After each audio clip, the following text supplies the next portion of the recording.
कि आज उस लड़की ने पुलिस के सामने बयान दिया, नवभारत में खबर छपी है, उसने पूरा वाकया बताया कि किस तरह उसको किडनैप करके ले जा रहे थे, माँ बचाने आई तो माँ को गंडासे से काट दिया और गन पॉइंट पे लड़की को उठा के ले गए। इसका मतलब पूरे उत्तर प्रदेश के अंदर गुंडा राज है, न्याय का शासन नहीं है। वो देश को डंडे पे हाँक रहे हैं और संविधान से देश को चलाने की बजाय वो मनुस्मृति से देश को चलाना चाहते हैं। और उनके बुलडोजर में तो जंग लग गया, क्योंकि उनका बुलडोजर जाति और धर्म देख के चलता है। अगर यही अपराधी मुस्लिम समाज के होते, यही अपराधी दलित समाज के होते, यही अपराधी पिछड़े वर्ग के होते, तो वो बुलडोजर उनके घर पे चढ़ चुका होता। समाज का कोई लड़का था, उसके कुछ साथी थे, उन्होंने लड़की को गन पॉइंट पे उठा लिया, माँ बचाने आई तो माँ की हत्या कर दी और लड़की को अगवा करके वहाँ से ले गए। तो उनके हक और अधिकार के लिए हम लोग मांग करने के लिए और पीड़ित परिवार से मिलने के लिए, जानने के लिए कि एक्चुअल में घटना घटी क्या है, उनका दुख क्या है, पीड़ित परिवार क्या चाहता है, और उसको सांत्वना देने के लिए हम उनके परिवार के पास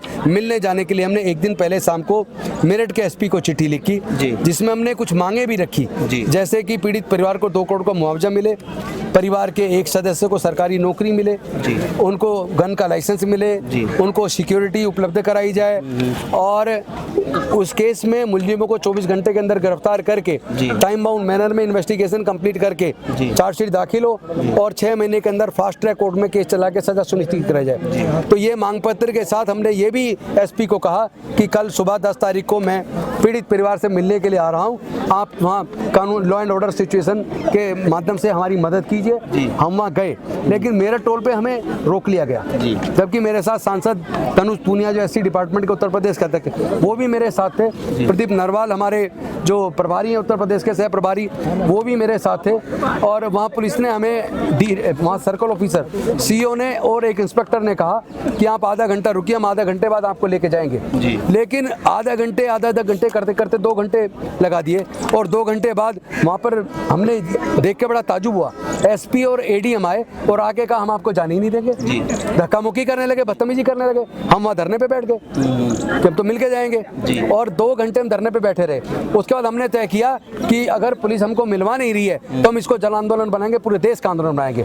और वहाँ से हमने आह्वान किया कि दिल्ली के जंतर मंतर में प्रदर्शन भी करेंगे, प्रेस कॉन्फ्रेंस भी करेंगे और प्रधानमंत्री राष्ट्रपति जी को ज्ञापन देंगे। तो अभी आंदोलन, और एक और दुख की बात यह है कि मेरे बाद वहाँ पे रामजी लाल सुमन सपा के जो सांसद हैं और अतुल प्रधान वहाँ विधायक वहाँ के, वो भी पीड़ित परिवार से मिलने के, उनको भी रोक दिया। मेरे जाने के 2.5 घंटे बाद वहाँ चंद्रशेखर गए, उनको भी रोक दिया। लेकिन हमारे सबको रोक दिया, विपक्ष को या जो भी हमारे समाज के लोग, जो भी नेतागण पीड़ित परिवार को संवेदना देने जाना चाहते थे, उनको तो सबको रोक दिया।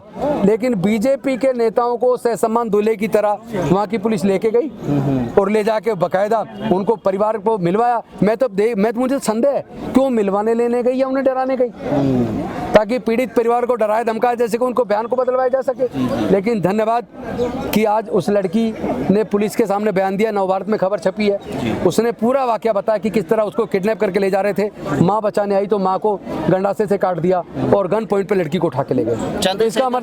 इसका मतलब पूरे उत्तर प्रदेश के अंदर गुंडा राज है, न्याय का शासन नहीं है। वो देश को डंडे पे हाँक रहे हैं और संविधान से देश को चलाने की बजाय वो मनुस्मृति से देश को चलाना चाहते हैं। और उनके बुलडोजर में तो जंग लग गया, क्योंकि उनका बुलडोजर जाति और धर्म देख के चलता है। अगर यही अपराधी मुस्लिम समाज के होते, यही अपराधी दलित समाज के होते, यही अपराधी पिछड़े वर्ग के होते, तो वो बुलडोजर उनके घर पे चढ़ चुका होता। लेकिन चूंकि ठाकुर जाति के हैं और ठाकुर जाति के मुख्यमंत्री हैं, इसलिए वो बुलडोजर में भी जंग लग गया है, बुलडोजर भी नहीं चल रहा है। तो सर ये आंदोलन अब कितनी उग्र होगा और कहां? पूरे देश का आंदोलन बन रहा है। पूरे देश में दलित जाग गया है, दलित एकजुट है, किसी भी पार्टी के अंदर हो, दलित एकजुट होकर इस लड़ाई को लड़ेगा। और मैं कांग्रेस पार्टी के बिहाफ पे एक बात कहना चाहता हूँ, कोई और लड़े या ना लड़े, आदरणीय राहुल गांधी जी इस देश के वंचित वर्ग, दलित, पिछड़े, मजदूर, किसान, अल्पसंख्यक, उन सब वर्गों के साथ है जिनको लगातार, जिनकी हकमारी हो रही है, जिनका उत्पीड़न किया जा रहा है, यहाँ तक कि जिनके काम के अधिकार, हर हाथ में काम